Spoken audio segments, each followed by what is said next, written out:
Welcome, everyone! Today, we're diving into a what-if scenario set in the Naruto universe. The story is called Naruto Copy System by Dragon NX. If you're intrigued by this amazing tale, be sure to check out the full story through the link in the description. In the Hokage's office, Hiruzen Sarutobi puffed on his pipe, a troubled expression on his face.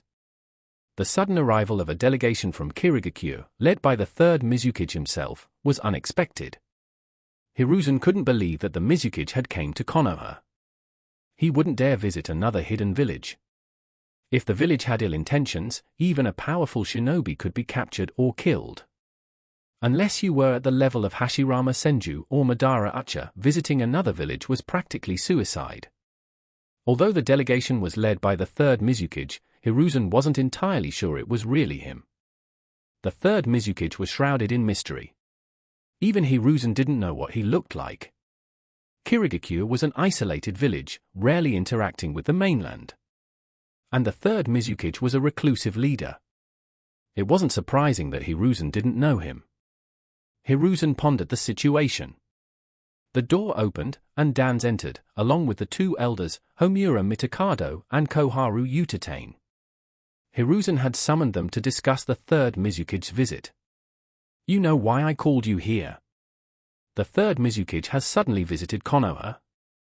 What do you think his motive is? Hiruzen got straight to the point. He had already met with the Mizukage, but the meeting hadn't gone well. The Mizukage had been blunt and accusatory. Although Hiruzen was angry, he kept his cool and arranged for them to stay at Konoha's guest house, treating them with courtesy. Whatever his reason, as a Koge, leaving his village to visit another is foolish. Dan scoffed.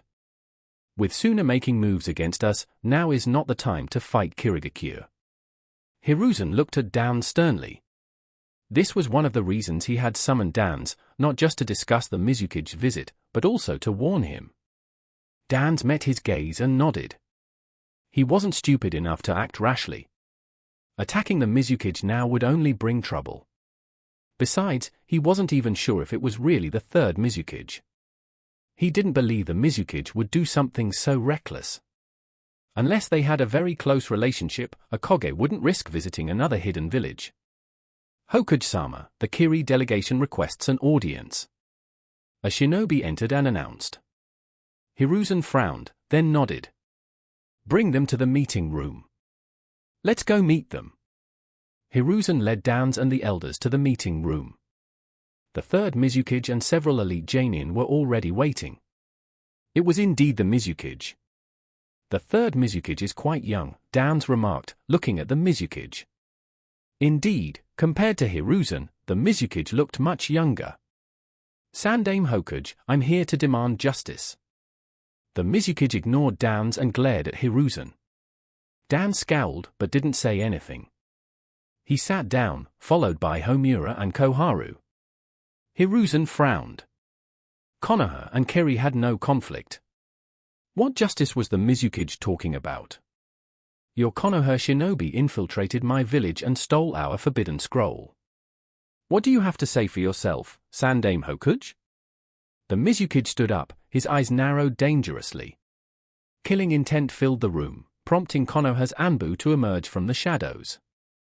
Mizukage-sama, are you mistaken? Hiruzen was confused. He had never sent anyone to steal Kirigakure's forbidden scroll. Could it be Dans? He glanced at Dans, then shook his head. Dans didn't have the ability to pull off something like that.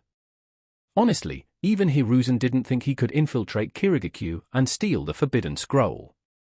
The scroll was a valuable item, it would be heavily guarded. And even if someone managed to steal it, they'd have to escape Kirigakure's forces.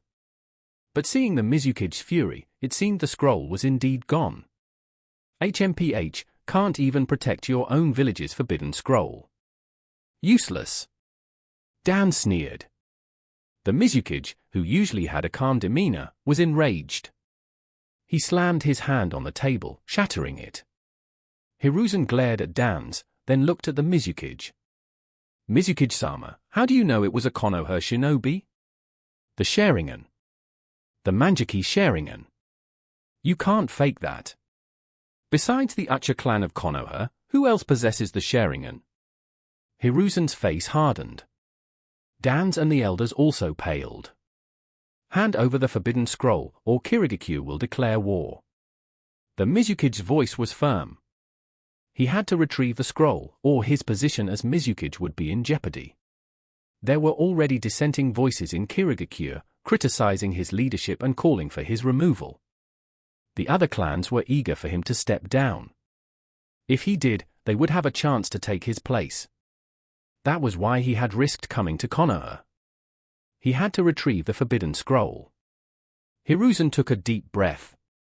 If he didn't handle this carefully, Konoha and Kirigakyu would go to war. And if that happened, Suna, who was already making moves, would definitely take advantage of the situation. Iwa, who had a grudge against Konoha, and Kumogakyo, with their ambitions, might also join in. It could escalate into a four-village alliance against Konoha. Konoha was strong, but even they couldn't withstand an attack from 4 other hidden villages. The stakes were high. He had to appease the Mizukage. Hiruzen looked at Dan's, then said, "Mizukage-sama, I won't lie to you. It's been a long time since the Ucha clan has produced a Manjiki Sharingan user. But recently, one did awaken the Manjiki Sharingan. However, he is now a missing nin of Konoha." The third Mizukage's expression darkened. He didn't believe Hiruzen's claim that the Ucha who stole the forbidden scroll was a missing nin. He saw it as a flimsy excuse. "Do you think Kirigakyu is afraid to go to war with Konoha?" The Mizukage stood up and glared at Hiruzen. "I know you suspect I'm lying, Mizukage, but he really is a missing nin. He defected a year ago. You can investigate if you don't believe me." Hiruzen said calmly. "His name is Ucha Ryota. Feel free to investigate. He's the only one I know of with the Manjiki Sharingan. He's been classified as an S-rank missing nin." Hiruzen was indeed referring to Ucha Ryota, the one Shin had seen on the mission list. He glanced at Dan's. Ryota's defection and Manjiki Sharingan awakening were connected to Dan's. Ryota was talented and powerful, a genius of the Ucha clan. Naturally, he had caught Dan's attention. Dan's had tried to recruit Ryota into Root, but Ryota had refused and even injured the Root agent sent to persuade him. This had offended Dan's, who believed that any talented shinobi who wouldn't serve him should be eliminated, especially an Ucha. Dan's had captured Ryota's parents and used them as bait to lure Ryota into a trap. He didn't know what had happened after that. All he knew was that all his men were dead, and so were Ryota's parents. The last report he received was that Ryota had awakened the Manjiki Sharingan. Hiruzen had learned of this incident and helped Dan's clean up the mess. Otherwise, with the Ucha clan's genius suddenly becoming a missing nin, and with evidence pointing to Dan's involvement, the Ucha clan wouldn't have let it go so easily. Hiruzen had appeased the Ucha clan with various concessions. But now this had happened. Had Ryota become that strong? Strong enough to infiltrate Kirigakyu and steal the forbidden scroll? Hiruzen was worried. Ryota's parents were dead, killed by Dan's men. Would Ryota seek revenge on Konoha? The world only knew of Madara Ucha's Manjiki Sharingan, but Hiruzen had another teammate, Ucha Kagami, who had also awakened the Manjiki Sharingan, though he was now deceased. As Kagami's teammate, Hiruzen understood the terror of the Manjiki Sharingan. And the more he understood, the more worried he became. This was all Dan's fault. He had to stop Dan from doing whatever he pleased, even if he claimed it was for Konoha's sake. But was it truly for Konoha's sake? Perhaps Konoha held some importance in Dan's heart, but it definitely wasn't his top priority. Dan was a selfish man, he only cared about himself. After a lengthy discussion, Hiruzen finally managed to appease the Mizukage. The Mizukage left, determined to declare war on Konoha if he discovered Hiruzen had lied to him. Hiruzen breathed a sigh of relief, then turned to the Anbu. "Find Ucha Ryota. We have to find him. Leave Ucha Ryota to me. I will find him and eliminate this threat." Dan's eyes gleamed. Hiruzen took a deep breath. "Can your Root handle him? You know how powerful the Manjiki Sharingan is. To be able to infiltrate Kirigakure single-handedly and steal the forbidden scroll. Hiruzen didn't believe Kirigakure was that weak. He was wary of Ryota now. The Manjiki Sharingan was the eye that could subdue even-tailed beasts. He was overestimating Ryota, though. It was Shin who had infiltrated Kirigakure, not Ryota. If Ryota had tried, he would have been killed instantly. Ryota was just a scapegoat, blamed for something he didn't do. And now he would be hunted by both Kirigakure and Konoha. Especially Kirigakure.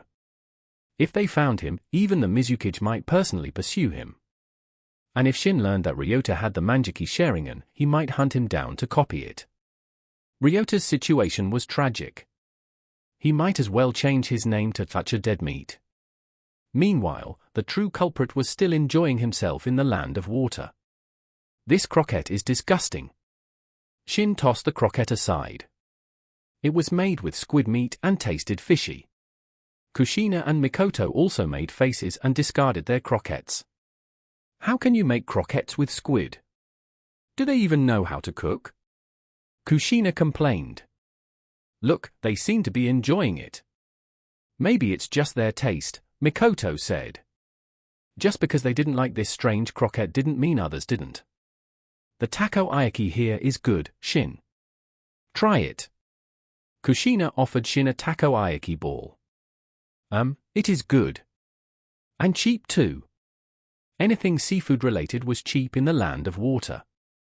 As an island nation, they had plenty of seafood. We've been in the Land of Water for days. When are we leaving? Kushina asked. She wasn't used to the Land of Water. It was humid, and there was always a thick fog in the mornings and evenings.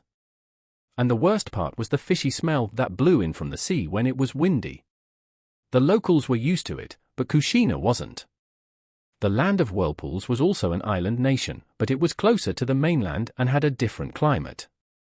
Kushina wasn't used to it, and neither was Mikoto. Even Shin found it a bit unpleasant. Let's leave today then, Shin said. He decided to take Kushina and Mikoto to a food street in one of the towns before they left. They might not come back to the Land of Water again, so they might as well enjoy a feast. Shin and his team left the Land of Water, but instead of returning to Konoha, they went back to the Land of Whirlpools. They built a small hut near the coast.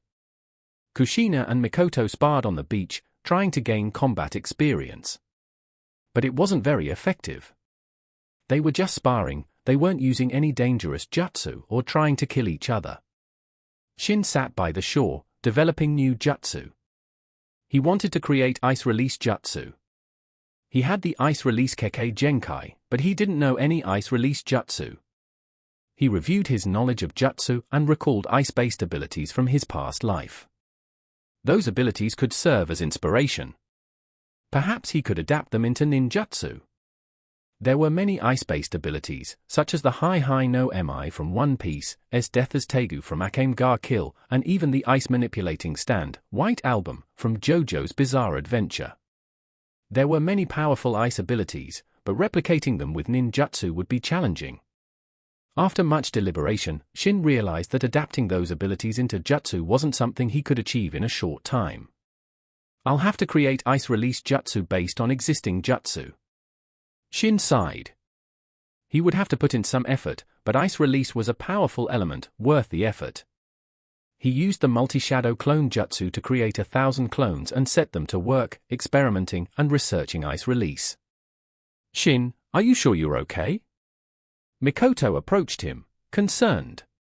Creating 1,000 shadow clones wasn't just physically taxing, it was also mentally demanding. If he dispelled all those clones at once, the mental fatigue could be overwhelming, potentially even fatal. Don't worry, I know my limits, Shin reassured her with a smile. He wouldn't let the clones research for too long. He would maintain control, ensuring he didn't damage his mind. Mental fatigue was inevitable, but he wouldn't harm himself. In fact, after the fatigue subsided, his mental power would increase. This was another method he had discovered for strengthening his mind. But it wasn't something most people could handle. Without immense willpower, they wouldn't be able to endure the mental strain. A week passed. They had been away from Konoha for almost half a month. Shin had developed 3 ice-release jutsu: Ice Wall, Ice Spear, Ice Dragon Bullet Bomb. These were his original creations. Well, not entirely original. They were modified versions of existing jutsu. Ice Wall was based on the Water Wall jutsu. But even though it was based on an existing jutsu, the hand seals were different. It was a completely new jutsu, just like the Earth Release, Earth Wall. Ice Spear was based on Kakuzu's Earth Spear, and Ice Dragon Bullet Bomb was based on the Water Dragon Bullet jutsu. These were all at least B-rank jutsu. And this was just the beginning. Shin would continue to develop even stronger jutsu, such as an Ice Age jutsu that could freeze the sea between islands, or even a time-stop jutsu. He believed that with enough time, he could achieve anything. "Let's pack up and head back to Konoha," Shin said to Kushina and Mikoto. They had been away for a while. He wondered if the Sandaime Hokage would send someone to look for them. After all, they weren't ordinary ninja. They were all talented. She was eager to return. The Land of Whirlpools was scenic, but it was deserted and boring. And Shin had been busy developing jutsu, so he hadn't had time to play with her. Mikoto had also been busy training. Kushina was bored and wanted to go home. They used water walking to travel across the sea, their chakra-coated feet gliding over the waves. Running on water in the open sea was more challenging than on a river. The waves were stronger. But it didn't stop them. Their chakra control was excellent, they could handle most waves. It took them a few days to reach Konoha. As soon as they returned, Hiruzen was informed. So was Dan's. Hiruzen was relieved. He didn't want to lose these talented youngsters. Dan's, however, was furious. He had sent someone to capture Shin when they left the village. Although he had a bad feeling when he didn't hear back from his elite Jainin, Shin's return still angered him. His subordinate must have failed. As for how, he had no idea.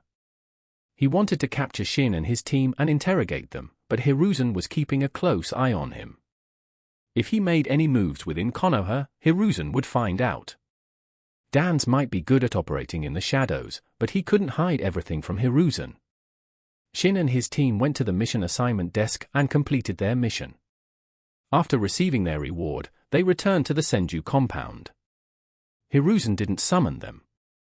As long as they were back, he didn't care about the details. And he wasn't surprised that they had taken so long. Missions to hunt down missing nin could take a while. Finding the target wasn't easy. Finally home. Kushina looked around the familiar courtyard with a sense of relief. Mikoto smiled. "You two rest for a bit. I'll make dinner." "Don't bother, Mikoto." Shin stopped her before she could enter the kitchen. Seeing her confused expression, he smiled. "You just got back, no need to tire yourself out. Let's eat out. I've been craving Konoha's food." "I agree." Kushina chimed in. Mikoto nodded and sat down. Shin, Kushina, and Mikoto strolled through Konoha's bustling food street. "We're finally rich. We can buy anything we want." Kushina clutched a handful of snacks, her eye scanning the stalls for more treats. "We weren't exactly poor before, but now we're loaded," Shin said. With the 10 billion ryo he had swiped from Kirigakure, they wouldn't have to worry about money for a while. "Let's go get some yakiniku." Shin led Kushina and Mikoto into a popular yakiniku restaurant. "Shin!" A familiar voice called out. "Nawaki, you're living the good life, huh? Eating yakiniku? Looks like you're rolling in dough." Shin teased Nawaki. "Of course. I've made a lot of money lately. I even completed a C-rank mission outside the village." Nawaki said proudly. "Do missions really take that long? You were gone for over half a month." Nawaki was curious about their long absence. "Yeah, some missions take time," Shin said vaguely. He couldn't tell Nawaki the truth. What he had done could make him an enemy of Kirigakure. If Kerry found out he was the one who infiltrated their village, killed their shinobi, and stole the forbidden scroll, they would demand Konoha hand him over. And knowing Hiruzen, he might actually do it. If word got out, Shin might become an enemy of not just Kerry, but Konoha as well. By the way, Nawaki, are you here alone? Shin changed the subject. Nope, I'm with some friends. They are not here yet. I came to reserve a table. Who's coming? Kushina asked. My team, and Minato's team. We're still working together. Shin, Kushina, and Mikoto used to be part of their group, but after becoming Chunin, they had moved on to higher-level missions. Since we're all here, let's eat together. My treat. Nawaki said grandly. No, it's my treat. I promised to buy you all dinner when we got back. Shin shook his head. The food here was good, but it was also expensive. Nawaki's allowance probably wouldn't cover it. Well, if you insist. Nawaki grinned. They reserved a large private room. Soon, Minato, Akiko, Tsume, Hayashi, and Kai arrived. Kai's expression changed when he saw Shin, but he remained silent. Shin was surprised to see Kai there. He wasn't exactly the social type. Shin, you're back. Minato and the others greeted them with surprise. Yep, that mission was tough. Shin lied. Kushina and Mikoto had been the ones who defeated the missing nin, he hadn't even lifted a finger. I want to go on B-rank missions too, Minato said enviously. After completing a C-rank bandit extermination mission, he was eager for more challenging tasks. Actually, after this trip, I realized it's better to stay in the village. We're not taking any missions for a while. Shin said. It was the truth. He wanted to focus on developing his ice release. Training was more important than pointless missions. After dinner, Shin and his team headed back to the Senju compound with Nawaki. Akiko and Kai, however, went in a different direction. What's going on? Don't they live in the Senju compound too? Why aren't they going home? Kushina was puzzled. Didn't you know? Akiko moved out last week. Then Kai suddenly moved out too, Nawaki explained. Oh, and there's something else. Nawaki's expression turned mischievous. Akiko seems to like Minato. Shin, Kushina, and Mikoto remained expressionless. They already knew. Nawaki was disappointed, then continued, Shin, you must be wondering why Kai came with us today. He has a crush on Akiko, so he tagged along. Still no reaction. Nawaki, I figured that out back in the academy. You're just realizing it now? Oh, so you knew. Nawaki was surprised. Who? Shin suddenly stopped, his eyes fixed on a nearby alley. What's wrong? Mikoto asked softly. No point hiding. Come on out, Shin said calmly. What? Nawaki looked at Shin, confused. Kushina and Mikoto, however, drew their kunai, their eyes alert. I can't believe a brat like you discovered us. 3 shinobi emerged from the alley. They were tall and muscular, with dark skin and a powerful aura. You're from Kumo Gakure, aren't you? Shin asked. The leader of the Kumo shinobi was about to speak, but Shin's question surprised him. They really are from Kumo. Shin saw their surprised expressions and confirmed his suspicions. He had never seen shinobi with such dark skin in Konoha. Only those from the Land of Lightning had that skin tone. It was easy to tell. He hadn't been entirely sure at first, but their reaction confirmed it. Their hostility was clear.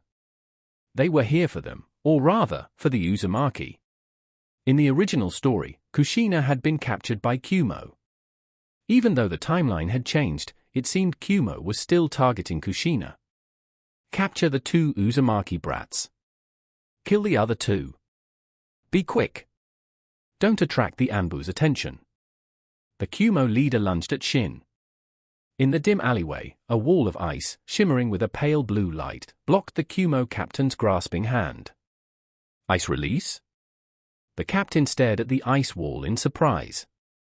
"You're quite knowledgeable," Shin said with a smirk, his eyes fixed on the three Kumo shinobi like a predator sizing up its prey. "HMPH, I'll shatter this ice wall." The captain channeled chakra into his fist and punched the ice wall. His attack resembled Tsunade's monstrous strength, but it was weaker. His fist struck the wall, causing barely a tremor. "Weak," Shin muttered. He wasn't trying to be insulting, he genuinely thought the captain was weak. Enraged, the captain called out to his comrades, and they unleashed a triple lightning release attack. Electricity crackled as they channeled lightning through their hands, using the earth as a conduit to attack Shin. But the lightning strikes were blocked by the ice wall. Lightning release, double lariat. The captain focused lightning chakra into his elbow and slammed it into the ice wall. Cracks spread across the surface. It was a nintaijutsu technique, a combination of ninjutsu and taijutsu, similar to the kai-dori, but using the elbow instead of the hand. "Not bad. You managed to crack the wall. You're quite strong." Shin looked at the captain with an appreciative smile. "You're asking for it." The captain couldn't stand Shin's patronizing attitude. "Ice release, ice dragon bullet bomb." Shin's hands moved in a blur, forming hand seals with incredible speed. 6 seals in 2 seconds. An ice dragon emerged, roaring towards the captain. It slammed into him, sending him flying, then continued its trajectory towards another Kumo shinobi. The ice dragon opened its jaws and swallowed the shinobi whole, freezing him solid. Crack! The ice dragon shattered, and the frozen shinobi within crumbled into a pile of ice shards. One left. Ice release, ice spear. Several ice spears materialized before Shin, then shot towards the last Kumo shinobi, piercing his heart and limbs. "Is that one dead too?" Kushina pointed at the captain, who had been sent flying by the ice dragon. "Not yet, but he's as good as dead." An ordinary shinobi would have been killed by the impact, but this was a Kumo Jainin, a master of nintaijutsu. His body was more durable, so he was still clinging to life. But he was barely alive. His bones were broken, his internal organs ruptured. He was better off dead. What happened?" Nawaki stammered, finally snapping out of his shock. He stared at the scene in horror. The shinobi who had been swallowed and frozen by the ice dragon, it was too much for him. He had seen blood before, but nothing this gruesome. As you can see, they were Kumo shinobi. They attacked us, and we retaliated. "Why are you so shocked, Nawaki? Don't you have any guts?" Shin shook his head at Nawaki.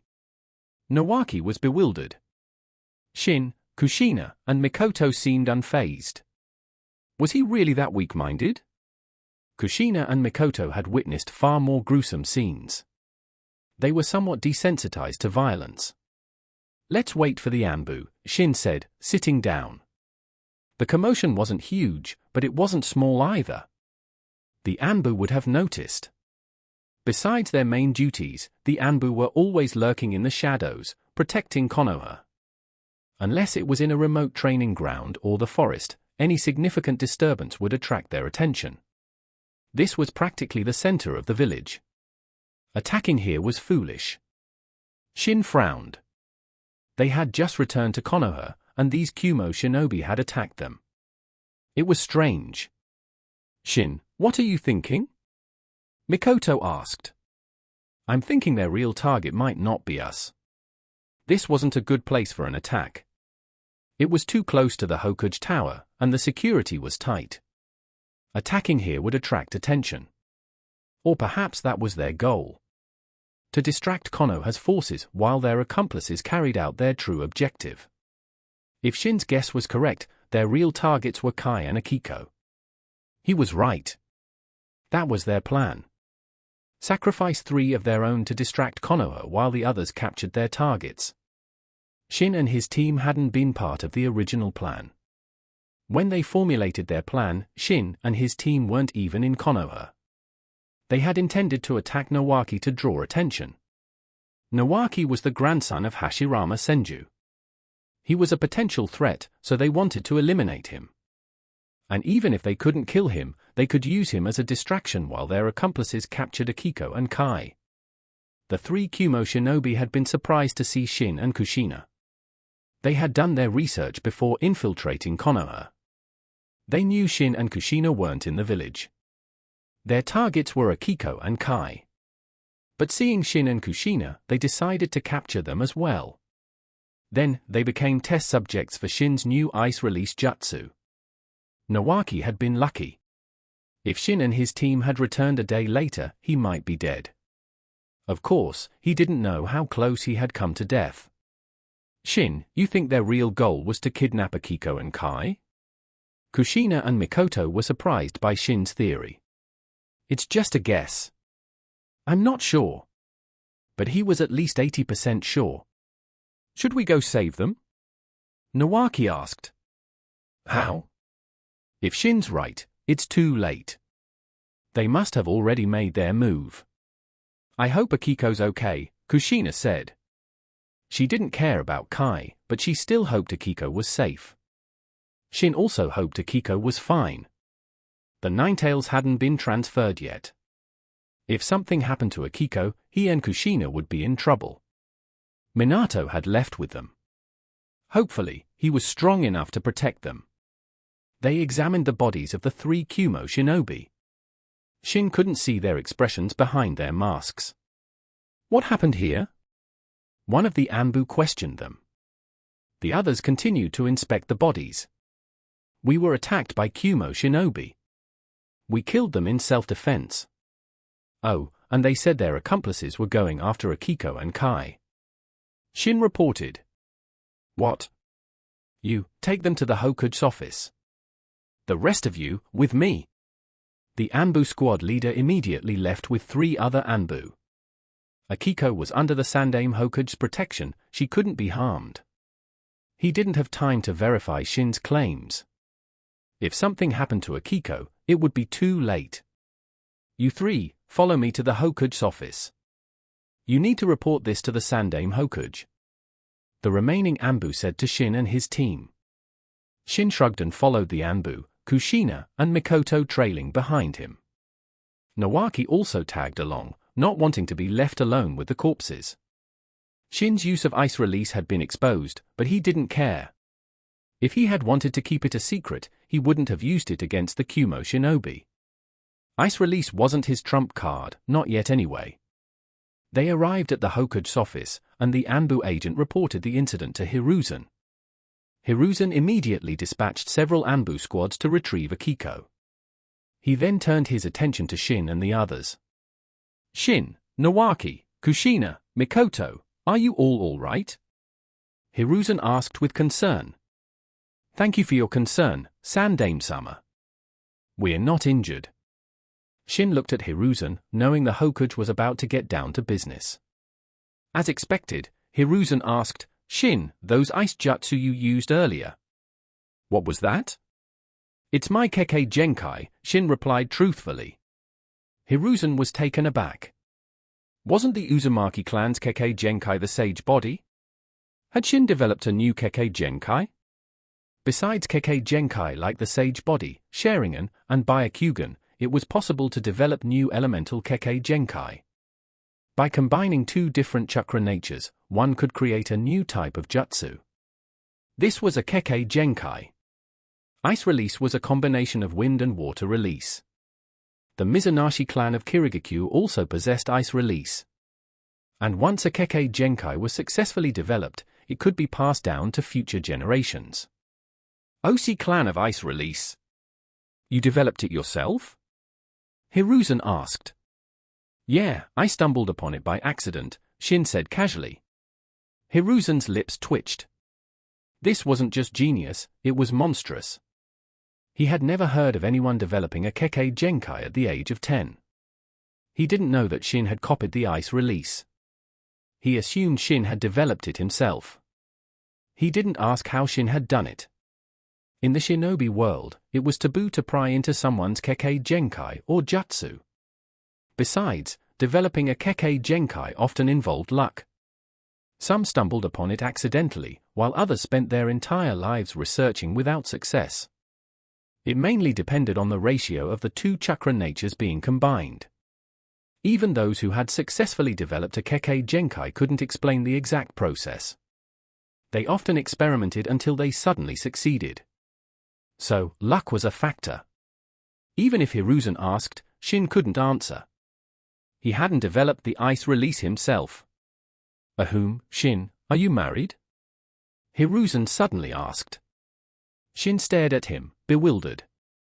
I have a niece around your age. I could introduce you.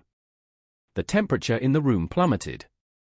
Kushina glared at Hiruzen, her body radiating killing intent. Mikoto's smile vanished, replaced by a frown. Nawaki shivered. Why were Kushina and Mikoto so scary? Shin's eye twitched. He knew what Hiruzen was thinking. Kekkei Genkai could be passed down. That was Hiruzen's motive. No, thank you, Shin refused politely. Kushina and Mikoto were glaring at him. He had to prioritize his safety. Besides, he didn't know if Hiruzen's niece was even pretty. If she was, he might consider it. But considering the Sarutobi clan's unique looks, he decided against it. He preferred humans.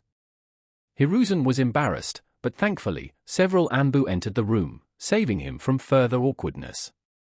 Hokage-sama, we brought Uzumaki Akiko. They had also brought Minato and Kai, all three of them injured. Seeing Akiko safe and sound, Hiruzen sighed in relief. She was already being groomed as the Jinkriki. If something happened to her, finding a replacement would be troublesome. Are you sure those shinobi were from Kumo? Hiruzen asked the Anbu. Judging from the jutsu they used, it's highly likely. The Anbu couldn't be completely sure. It was possible that shinobi from another village were impersonating Kumo. They would need to investigate further. Hiruzen nodded and asked about Minato and the others' injuries. He was mainly concerned about Akiko, though. She was too important. After a brief questioning, Hiruzen dismissed them. As they left the Hokage Tower, Shin sensed two Anbu following them. Or rather, following Akiko. He didn't care, as long as they weren't following him. Akiko, are you all right? After leaving the Hokage Tower, Kai asked Akiko with concern. Akiko shook her head at Kai, then looked at Minato. Thank you, Minato. If it weren't for you, I would have been captured. Akiko looked at Minato gratefully, her cheeks flushed. Don't mention it. We're teammates. Minato smiled back. Kai scowled. He had helped rescue Akiko too. Why was she only thanking Minato? Shin, Kushina, and Mikoto walked behind them. Shin couldn't help but chuckle. Kai, hearing Shin's chuckle, turned around angrily.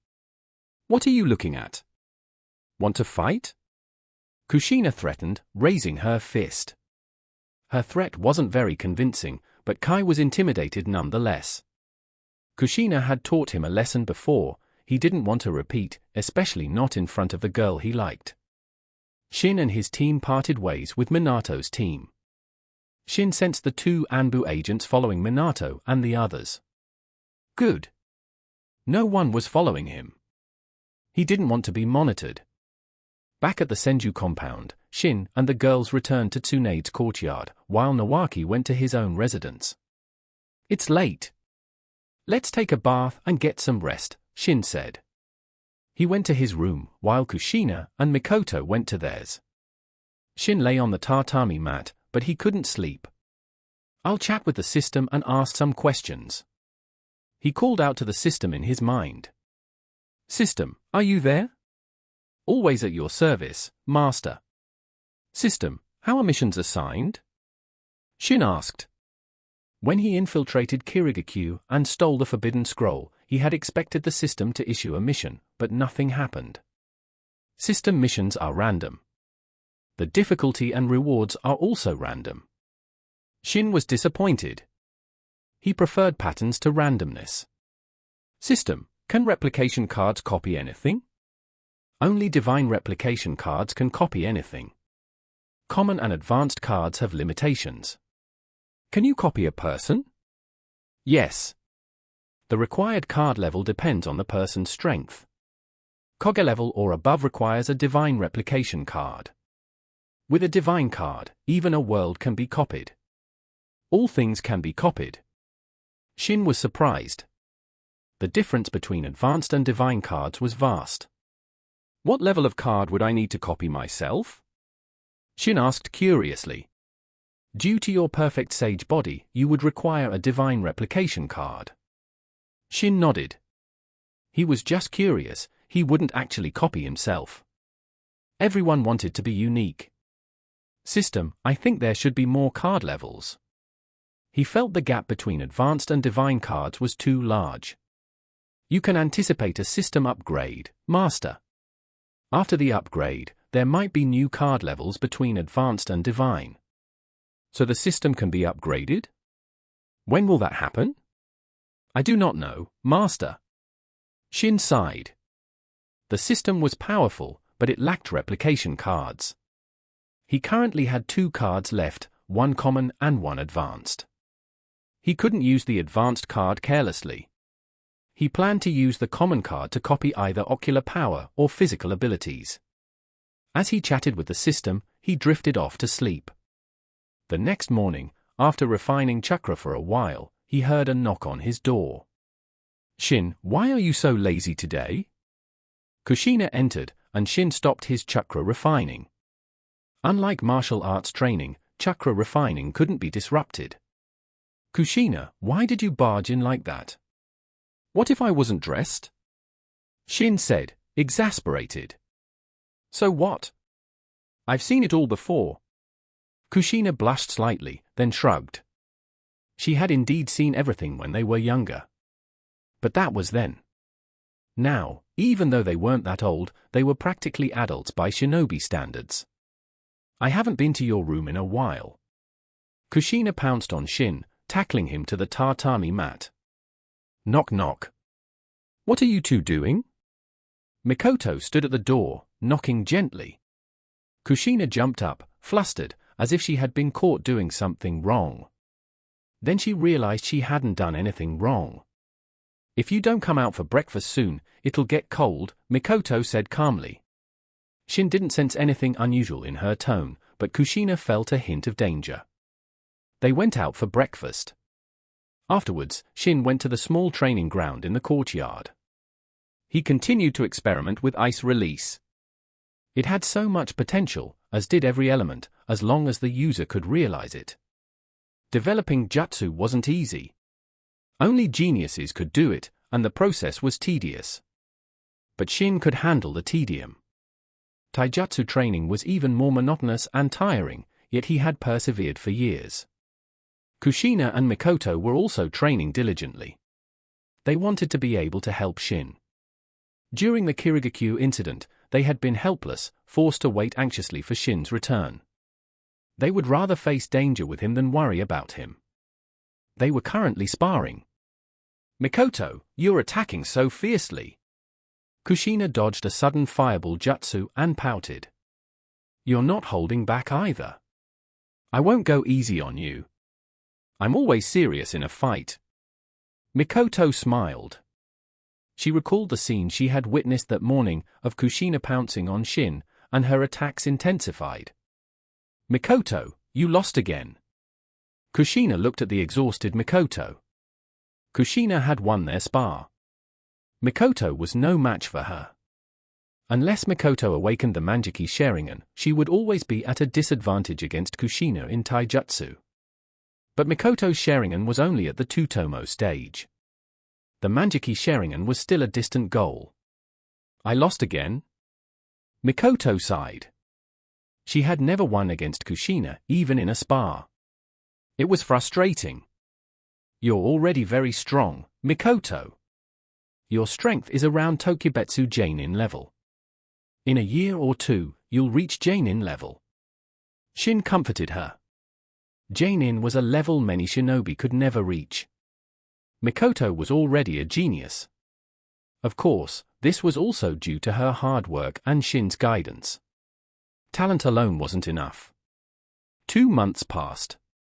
During this time, Shin and his team didn't go on any missions. Shin focused on developing jutsu. Nothing major happened, though Hiruzen did try to introduce his niece to Shin again. Hiruzen hadn't given up. But when Shin saw the girl, he ran away. She looked like a gorilla. He couldn't handle it.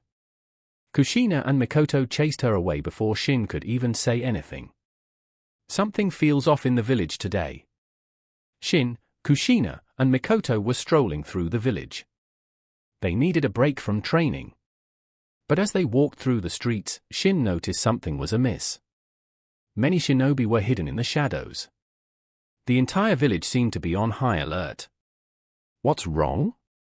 Kushina asked, confused. "Can't you sense it? There are shinobi hidden everywhere. Something big is about to happen." Shin had a bad feeling. But what could be considered a big deal? A Koge-level invasion?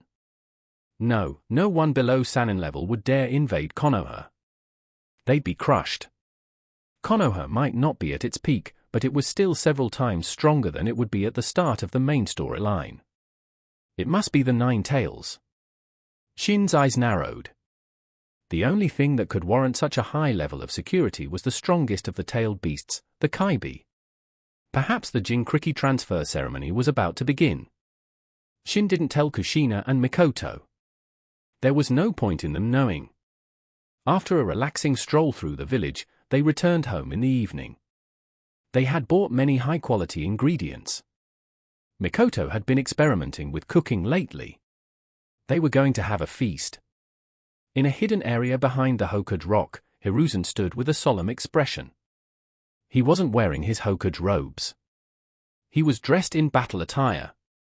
The Hokage robes were a symbol, not practical for combat. He didn't expect a fight, but it was better to be prepared. Besides Hiruzen, there were also Anbu and elite Jainin. Konoha's strongest forces were gathered here.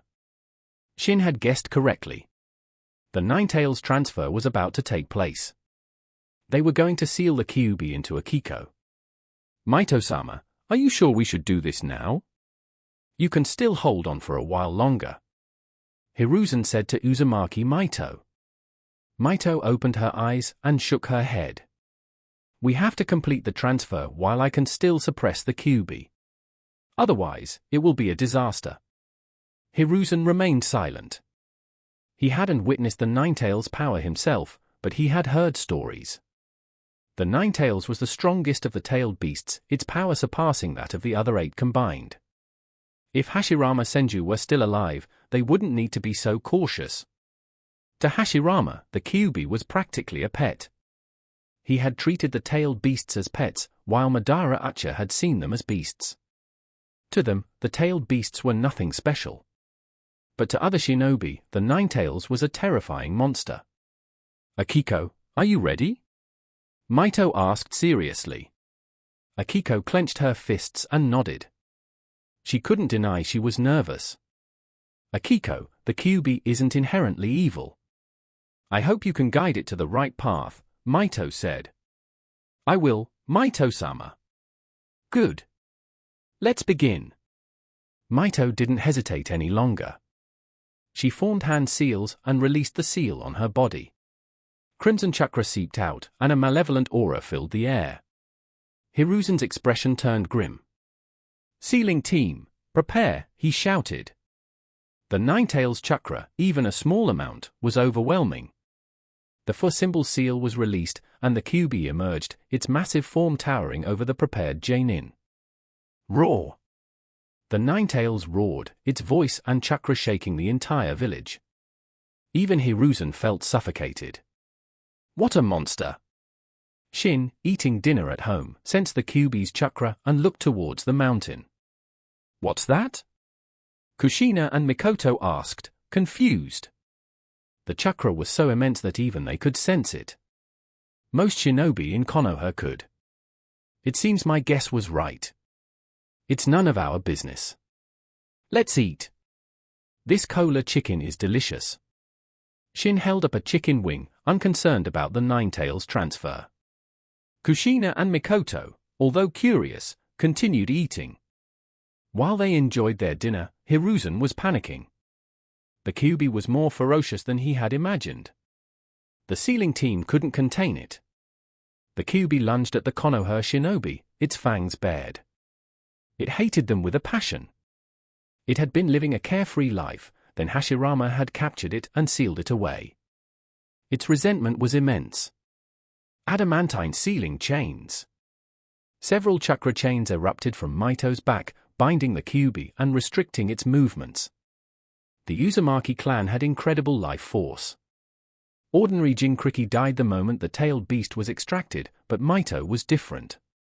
Her life force could sustain her for a while longer.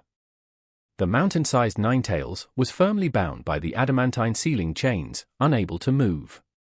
"Uzumaki Mito, I'll kill you!" The Kyuubi roared in fury. Sealed within Mito for decades, it naturally harbored immense hatred towards its container. Mito ignored the Kyuubi's threats, focusing all her energy on suppressing the beast. "Sealing team, now's your chance. Use the sealing jutsu!" Hiruzen yelled. They had to seize this opportunity. If the Kyuubi broke free, even Hiruzen wouldn't be able to stop it. Hiruzen was a Kage-level shinobi at his peak, one of the strongest in the world, but he was no match for the Ninetales. He had mastered ordinary jutsu, but against a tailed beast, those jutsu were ineffective.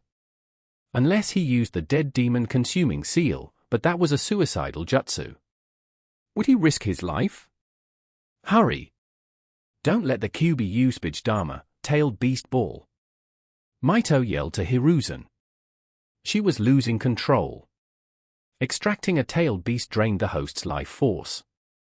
And Mito was already nearing the end of her lifespan. She couldn't hold on much longer. If they didn't seal the Kyuubi now, while she was still alive, Konoha would face a catastrophe. The sealing team didn't disappoint. They worked together to seal the Kyuubi into a Kiko. For Symbol's seal. Mito, her life fading, used the last of her strength to apply the For Symbol's seal, leaving a mark resembling the Uzumaki clan symbol on Akiko's stomach. Akiko had fainted, but her steady breathing indicated she was fine. Mito closed her eyes.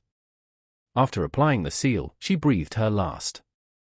Hiruzen sighed, then ordered the Anbu to take Akiko back to the village and protect her. Now a Jinkriki, Akiko could no longer leave the village for missions. Unless it was absolutely necessary, Hiruzen wouldn't allow her to leave.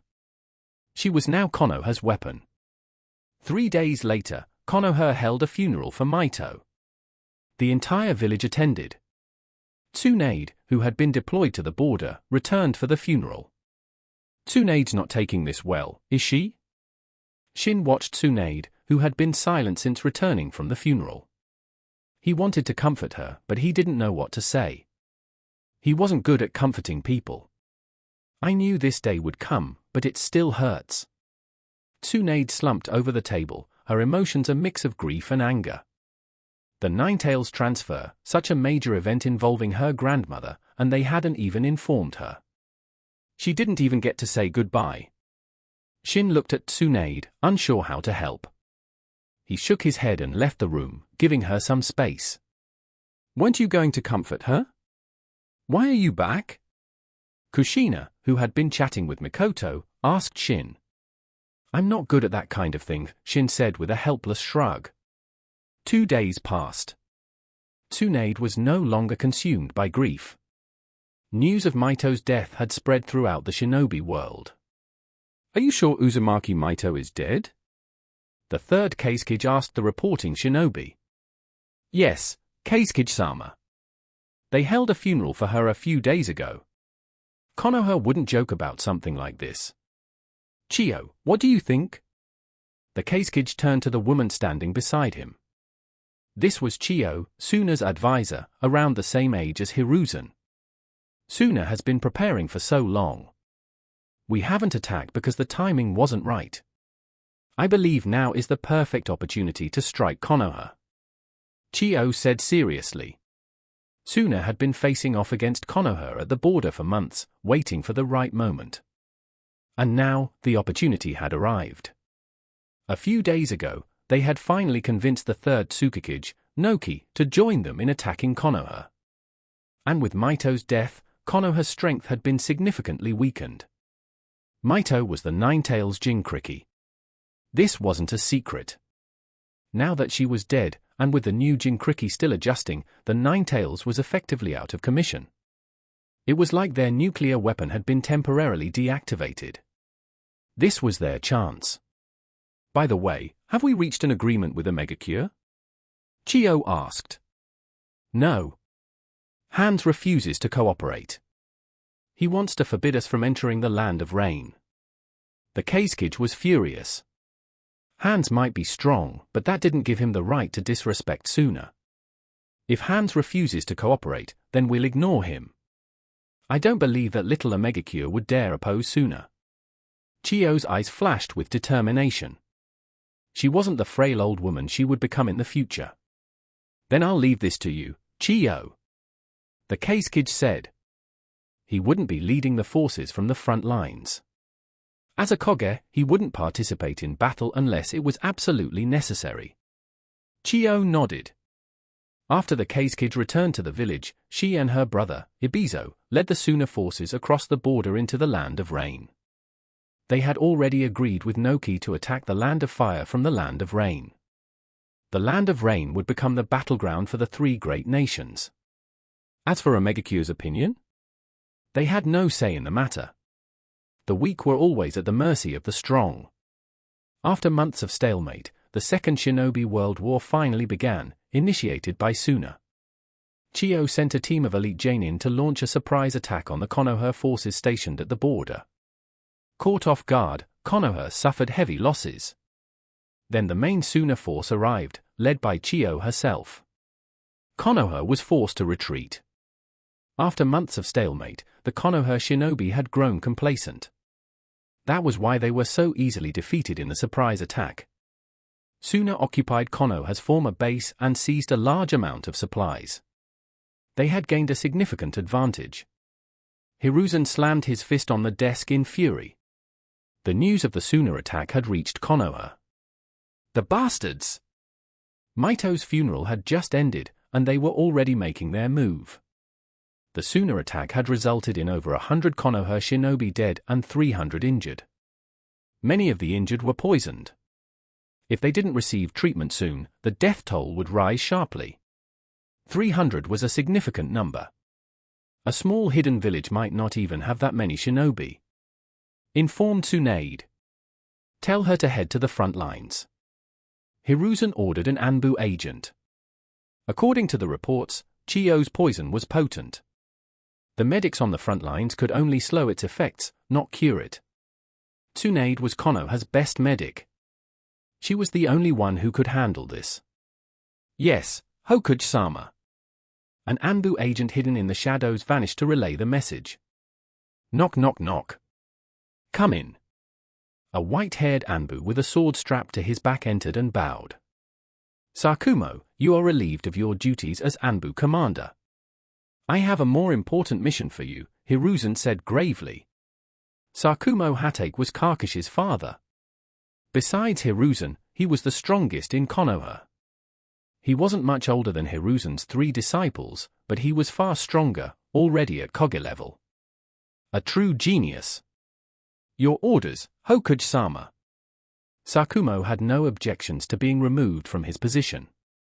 He would obey the Hokage's commands. I'm sending you to the battlefield to replace Orochimaru as the commander. Hiruzen said. Orochimaru was currently the commander, but he was still too young and inexperienced for such a responsibility. Sakumo nodded, accepting the mission without hesitation. The Second Shinobi World War has begun? Shin asked Tsunade after seeing off the Anbu messenger. It's not a world war yet. Just a conflict between Konoha and Suna, Tsunade corrected him. Shin scoffed. Tsunade, do you really think Suna would dare attack Konoha alone? If Suna had the guts to attack Konoha alone, they wouldn't have waited this long. Maintaining a stalemate at the border for months wasn't cheap. Suna wouldn't have done that if they weren't afraid of Konoha. Now that they were attacking, besides the Ninetales Jinkriki being out of commission, they must have another reason: allies. Konoha was undeniably powerful. Shin didn't believe Suna would attack without backup. What do you mean? Tsunade frowned. Suna must have found allies. Otherwise, why would they attack Konoha alone? Tsunade shook her head. Konoha might have suffered a setback, but that was only because Suna had caught them off guard. Suna was weaker than Konoha. They knew that. If they were attacking, they must have help. Her expression turned grim. Are you going to tell the Sand Dame? Shin asked. Tsunade nodded. She had to warn him. There's no need. If even I can figure this out, don't you think the Sand Dame already knows? I'm just saying this war won't be easy. Be careful. So you're worried about me? Tsunade looked at Shin and suddenly pinched his cheek. I haven't done this in a while. Feels good. A smile finally appeared on her face. She hadn't smiled since Maito's death. I hate it. Shin swatted her hand away. He wasn't a child, he didn't like being pinched. If it were someone he wasn't familiar with, he would have trapped them in a genjutsu world. You might hate it, but I like it. Tsunade reached for his cheek again, but this time, two small hands intercepted her. Tsunade-sensei, it's rude to make others uncomfortable, Mikoto said. HMPH, why are you touching him? Kushina glared at Tsunade. What's wrong with me touching him? He's my student. I can show him affection. Besides, you're both my students. What right do you have to lecture your teacher? Tsunade pulled Shin into a hug, burying his face in her ample bosom. Shin felt a wave of warmth and a slight lack of oxygen. He could resist, but he wasn't stupid. This was a golden opportunity, he wouldn't waste it. Tsunade looked at Kushina triumphantly. She was deliberately provoking her. And she succeeded. Mikoto, help me pry this cow off him. Kushina yelled through gritted teeth. Sorry, Tsunade-sensei, but this is inappropriate. You can't just do that to a boy. Mikoto sided with Kushina without hesitation. They tried to pull Tsunade away, but they were no match for her strength. In the end, Shin had to push her away himself. He would have loved to stay in her embrace, but he needed to breathe. I'm leaving.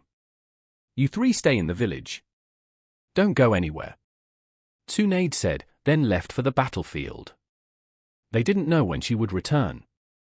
After she left, Kushina and Mikoto glared at Shin. Why didn't you resist when Tsunade was taking advantage of you? Kushina demanded. Shin was confused. Wasn't he the one taking advantage? Ahum, I couldn't resist her strength. Believe me, Shin said weakly. Kushina and Mikoto rolled their eyes. They didn't believe him for a second. He had probably enjoyed it.